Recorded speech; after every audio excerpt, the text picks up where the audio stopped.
আরব দেশের তিনজন লোককে পরীক্ষা করার জন্য আল্লাহ একজন ফেরেশতা পাঠান। এদের একজন ধবলরোগী, একজন টাকলা এবং আরেকজন অন্ধ। ফেরেশতার অনুগ্রহে এই তিনজনেরই শারীরিক ত্রুটি দূর হলো। তিনজনেই সুন্দর, সুস্থ, স্বাভাবিক মানুষের চেহারা পেল। শুধু তাই নয়, ফেরেশতার কৃপায় প্রথমজন একটি উট থেকে বহু উটের, দ্বিতীয়জন একটি গাভী থেকে বহু গাভীর এবং তৃতীয়জন একটি ছাগল থেকে বহু ছাগলের মালিক হয়ে গেল। কিছুদিন পর এদের পরীক্ষা করার জন্য ফেরেশতা গরিব বিদেশীর ছদ্মবেশে এদের কাছে হাজির হলেন।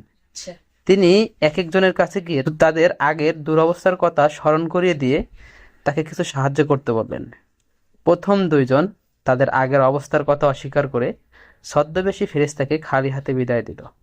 অন্যদিকে তৃতীয় জন নির্দ্বিধায় ফেরেশতার ইচ্ছেমতো সবকিছু দিতে রাজি হলো।